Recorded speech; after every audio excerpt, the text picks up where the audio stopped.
Anywhere? Nothing. Hello. Camera's right there. Okay, great. Hello. I'm sitting in your staff spot. I was just trying to That's all right.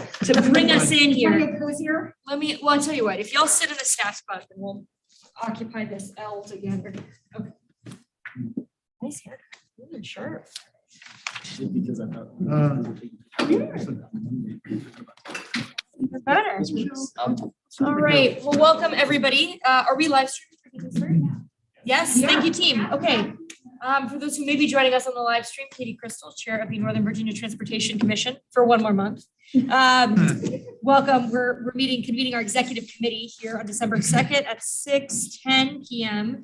Matt Letourneau is joining us electronically due to medical reasons, but we are glad to have you, Mr. Letourneau. Hello. Hey. Hello. Our executive director has confirmed that we have quorum, so we'll go ahead and get started. Meeting summary from when we last gathered, that was November 2nd. We don't have any required action here, but I do want to make sure it's accurate. Any corrections to that meeting summary? None. We are going to use our time tonight to do three things. Kate will preview the full commission meeting tonight, as is practice. We're going to talk a little bit about and get a bit of a preview from Kate and Scott about the budget. And then finally, we'll conclude this meeting with a report from our auditors.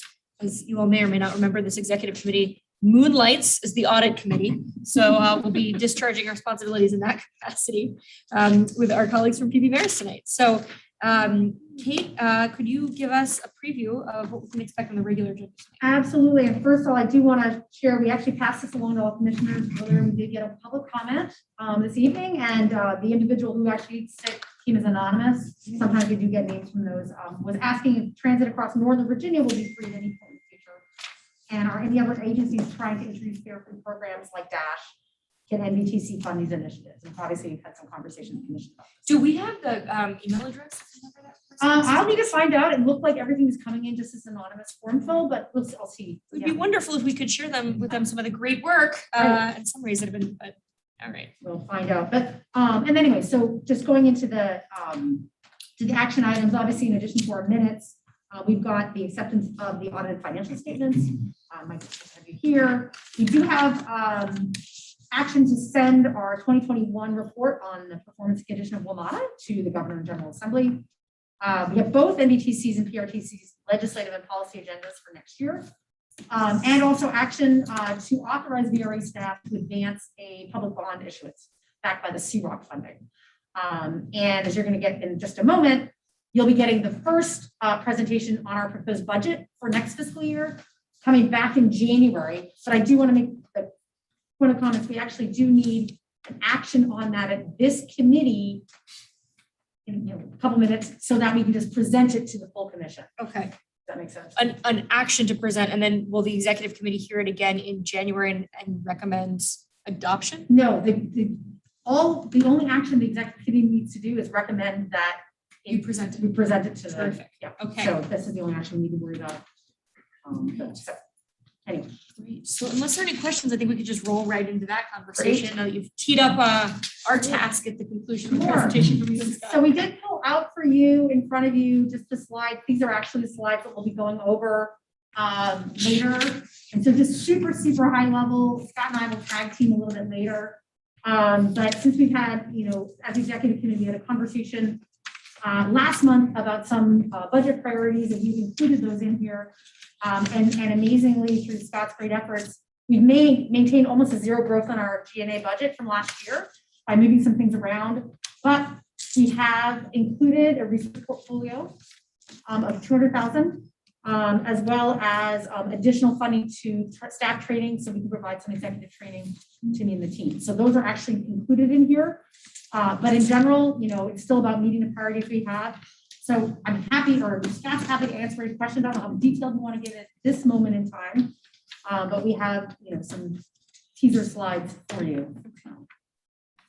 Do we want to go through those slides? I was going to say, I want to be sort of mindful of time, but I think Mr. Steiner may have a question. Yes, Mr. Snyder. I did. I think one of the critical functions of NBTC next year in particular will be working with federal programs that have now been funded to a much greater extent. And programs that may yet to be created.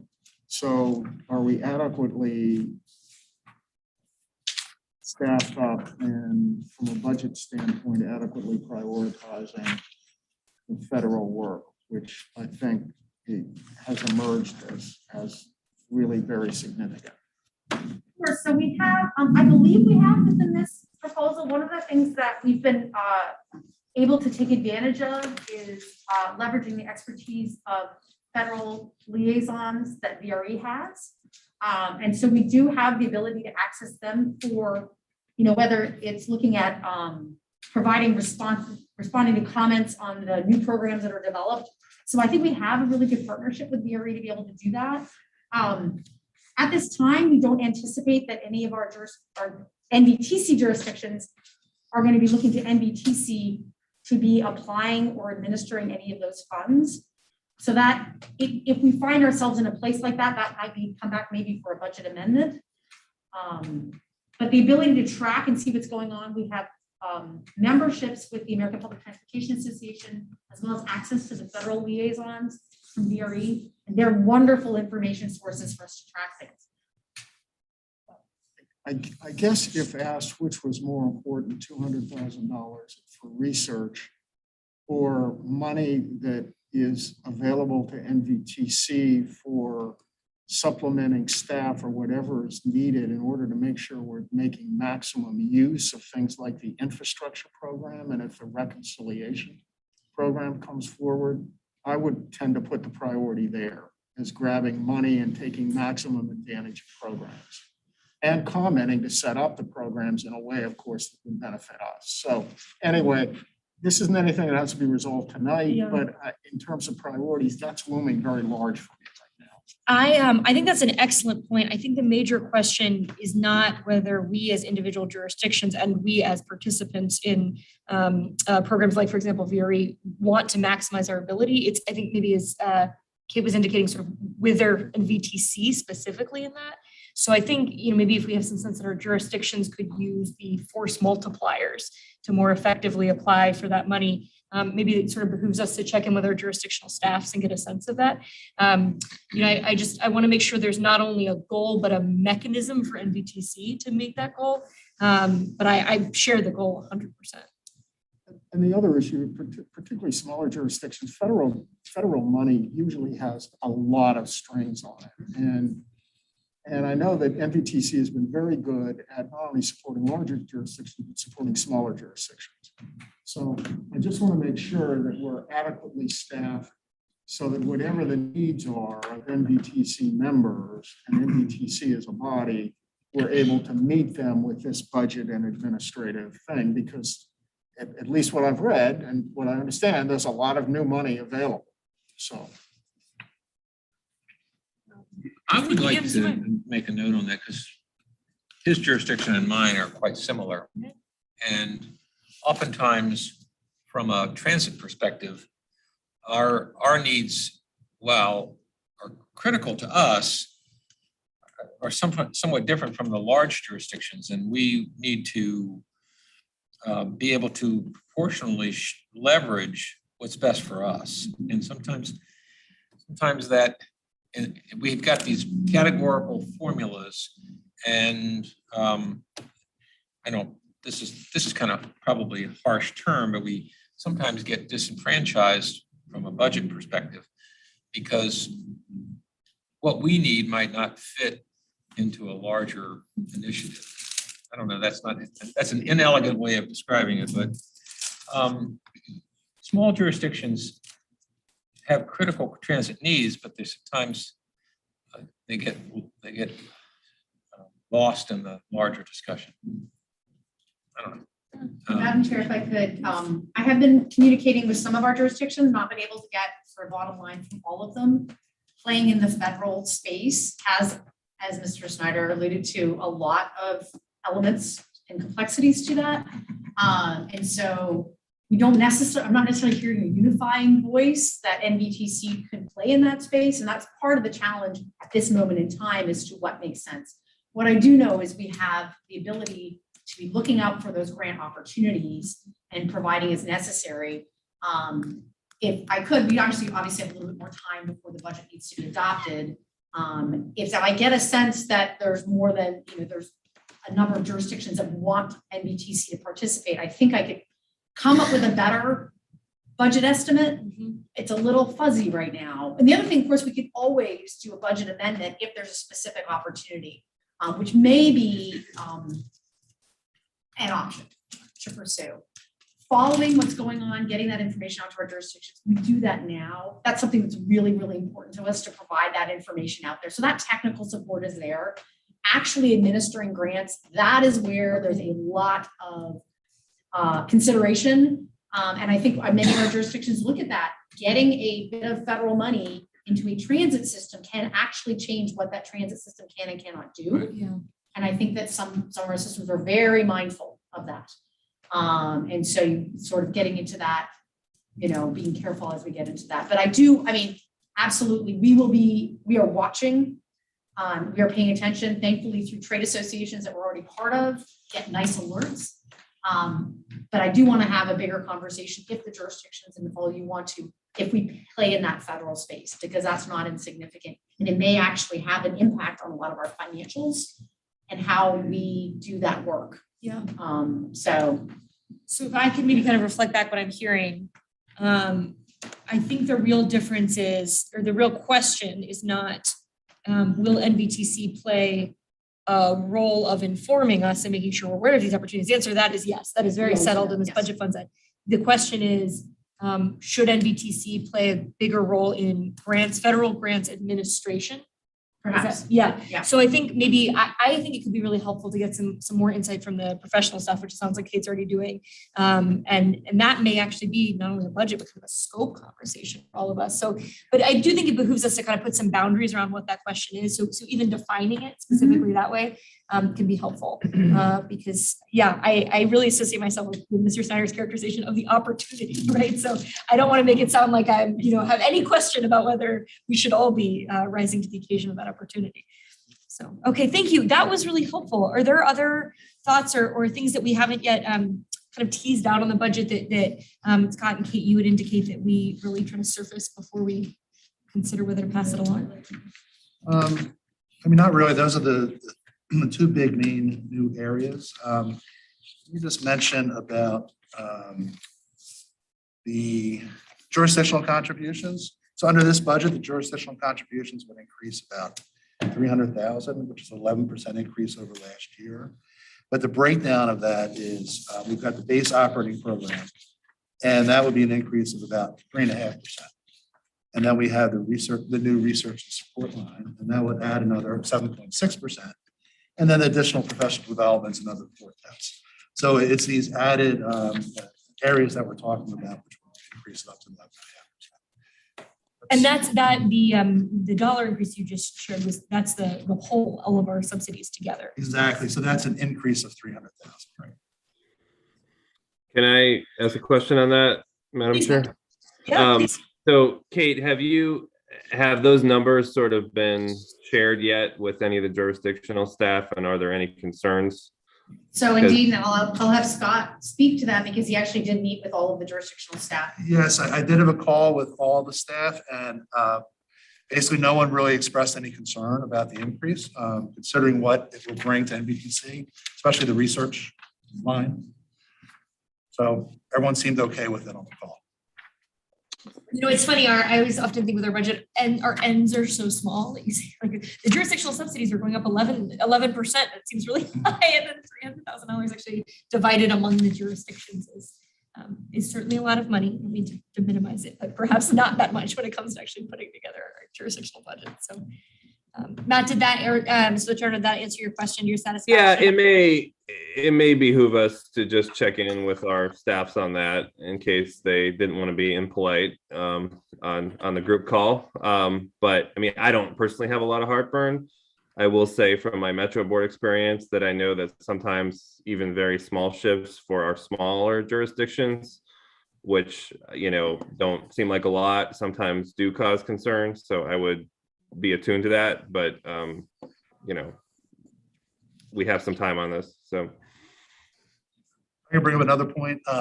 This is coming off the top of state aid that comes into NBTC. So it's not the jurisdictions providing these funds from their own budgets. It's coming off the top of state aid. And state aid, for example, for this fiscal year, we expect about 232 million come in. And what NBTC's share for our budget would be about, I think, less than 1.2% of that total. And we also do expect an increase in assistance in fiscal year 23, but it's too early for us to determine what that amounts to. So Scott, so just to be clear then, so this is money that goes from the state to the jurisdictions or to NVTC? It goes from the state to NBTC on behalf of the jurisdictions. Okay, so the jurisdictions are just sort of a pass through or a bypass through, I guess. Right. So this isn't actually money that the jurisdictions have to come up with. Exactly, yes. Oh, well, that obviously makes a very large difference. Okay, good. We be sure to point that out when we do the big Yes, presentation. Yes. and it's a Sources of nice revenue. opportunity to thank our partners at DRPT for their continued support of our efforts. All right, anything else on the budget? Did you want to share just a little bit? We had directed you last month to look into the opportunity for executive training, which is something I think we really supported as a commission. And so I don't know. So yeah, I did. I actually, thankfully, Becky Mariner, our HR support, she sent me a whole bunch of different opportunities. And actually, I believe Senator Evan and others had mentioned the state and local program that the Kennedy School has. And I actually looked at that. I cannot do anything in my schedule. The ones that are being offered this coming calendar year don't, but I would like to consider it in the following calendar year. And so it literally looks like a fantastic opportunity. Again, it's very much focused on state and local. My understanding is a number of our county managers and other folks, other transportation directors have actually done it. So that one looked like it might be the best. So, but I would be proposing that would be a part of, actually, I guess would be covered under this next fiscal year budget. And so we should have adequate funding to cover that. I know we're all, we spoke about this in closed session, so I'll say it for the record and open. We are thrilled about the opportunity to support you in the capacity, make sure that this work stays as interesting and matches the talents you bring to it. And Mr. Chair, Kate and I have talked offline. I took the parallel federal program at the Kennedy Center. I'm somewhat aware of the details of the state program as well, and I think it is about as good as it gets. So I think I strongly endorse her consideration of that program in particular. Thank you. Okay, any other questions about the budget?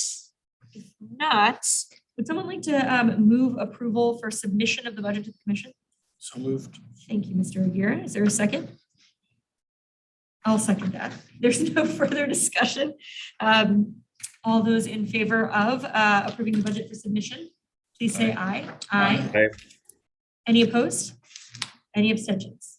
All right, that carries unanimously. I think we'll look forward to having a more fulsome conversation with our colleagues on the full body. And thank you, Mr. Polgarf and Ms. Mattice, for presenting it.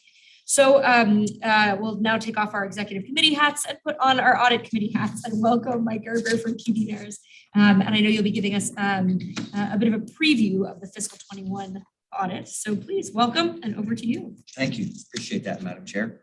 I think you had everything sent to you maybe in PDF form or in your packets ahead of time. I don't know how much advance you had a chance to look at those. But I will just briefly talk about the audit. I'm not going to necessarily flip through the documents page by page. So start with the highlights, and what you want to know is you got an unmodified opinion on the financial statement. So that's what we're looking for. That's a clean opinion. We didn't have any errors or material findings or anything of that nature. Also, in the other reports that we issue, we had no findings in internal control and compliance. We had no findings when we reviewed the federal dollars that you expended last fiscal year. So there's no issues, no findings, nothing there that we thought we had to bring to your attention. The report itself is very similar to prior years. There's really hardly any changes as far as disclosures, things of that nature. We did adopt GASB 84 this year, and GASB 84 just deals with agency and what we used to call agency funds. Now they're custodial funds. And the only real change is on pages 25 and 26. of the financial statement document. So you do have two in front of you. I believe that Mr. Myers is the other document. Yep. So we've always had the jurisdiction trust fund. It's the one called financial compliance reports.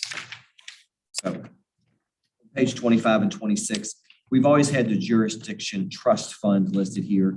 Now we've pulled in the pension trust fund because it is under control of management.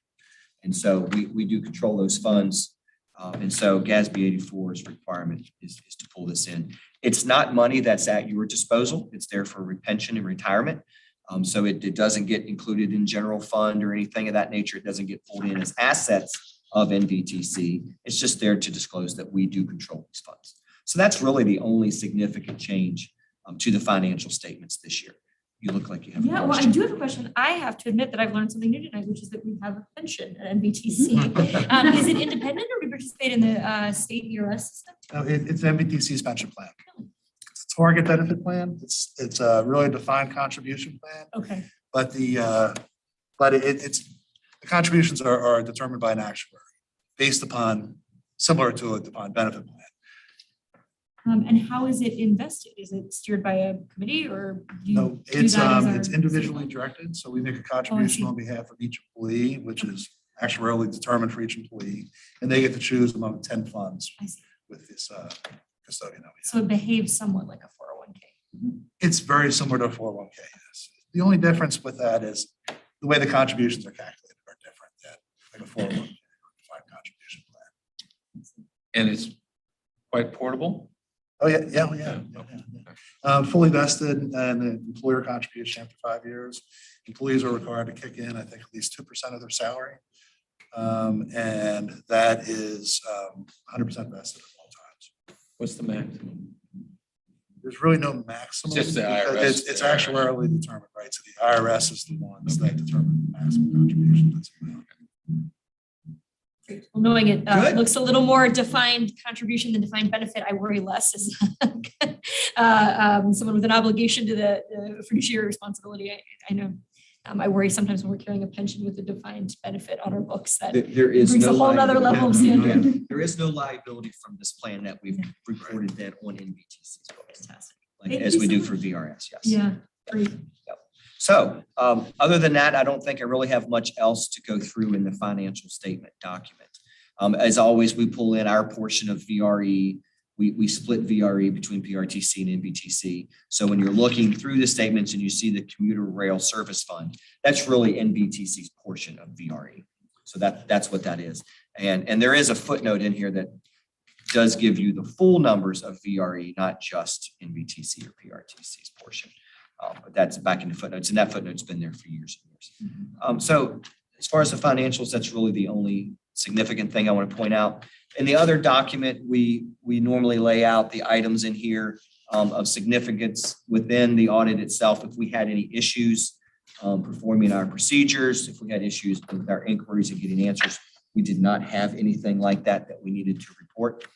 We did not have any audit adjustments. We did not have any past adjustments. So as far as we're concerned, everything we looked at, reconciled, tied out with maybe minor variances, but nothing that we thought was important to bring up.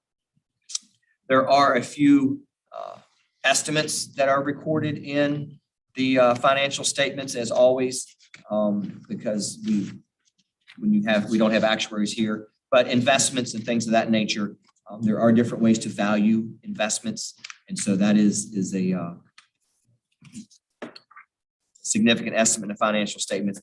The value of capital assets. Again, most of this really pertains to VRE, really doesn't pertain to NBTC because the capital assets for NBTC are very minimal. But because VRE is pulled into the financial statements, we still have to disclose those significant estimates. Same with inventory. It's really VRE's inventory that we have an estimate with, and the receivables. It all ties, for the most part, ties back to the VRE column and fund. Outside of that, and then at the back of that document, as Mr. Snyder has been flipping through, is just copies of the arrangement letter to begin the audit and a copy of the representation letter we get to conclude the audit. So those are there for you to review if you so choose. I don't believe I have anything else that I want to go through. As I've said to some of you in the past with this document, I've said it numerous times, it's not what's written in here, it's not what's written in here. If there were things that we thought we needed to report, it would be in this document. So when we don't have things to report, we don't have to put it in here. So. No news is good news. Yes, no news is good news. Just one question with regard to the newer GASB pronouncements. You mentioned 90, and that's why we're seeing the pension. There were quite a few others in there that you said the NVTC had not yet implemented. Is there any more to be said about that, or it's sort of just a matter of? No, so they have been issued. NBTC and all the local jurisdictions have not been required to implement those yet. So they're out there, and then they give you dates to read them, understand them, and figure out if they do impact your financials, and then give you time to prepare to implement them. Do we anticipate any of those might be burdensome for NBTC or? No, GASB 87, it deals with leases, is going to be very burdensome for your jurisdictions. And for your accounting and your folks, it will be. But for NBTC, it'll be very minimal. We'll have our lease, and that's really about it. Okay. So. Other questions? All I right. have seen a proliferation of GASB letters over the 14 years I have been in elected office. I don't know what that means. But I started this in 1993, and I have to go back and look, but we were either single digit GASBs or just into the teens. So I've seen 80 to 90 of them have to be implemented and come They through. really It never stopped. proliferated Yes. after the Great Recession. and- Yes. Folks were And worried. last year with COVID, they did delay implementation of all of them a year, some of them a year and a half, because accounting staff and finance were busy enough trying to figure out what was going to happen with COVID and your budgets and things of that nature. And so they were delayed, which was nice of GASB to do. That is gracious. I know, and I think all of our. They don't always do jurisdictions that, so. We've been so tied up in trying to understand the federal rules and regulations along with the Yes. relief money that. Great. Okay, well, thank you very, and a big thank you to our team. It's really nice to receive an audit that is slim on anything that may be problematic. We did do I always like to point out as well, we did do the audit remotely this year. Okay. Again, so to keep county staff safe, to keep our team safe. We did do it remotely, so we would love to get back in the field, but until then, we'll continue. So it's not like. Thank you all. If there are no further questions, we'll look forward to see you again a little bit later Yeah, I'm tonight. sorry.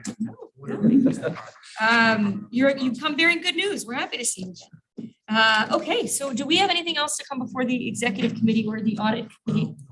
All right, seeing none, I will go ahead and adjourn us. Please enjoy the next 23 minutes for dinner before we reconvene as a full commission. Thank you, And we'll guys. be doing photos. Oh, the photo. But so get some food now. And meet at 7 on the dot. And outside. Monique will be- You haven't even met. We were gonna do a big introduction to Monique. She's one of our new communications folks. She Excellent. will be corralling people for photos. Your first task is to herd all the cats. What a. You can Photoshop me in, Kate.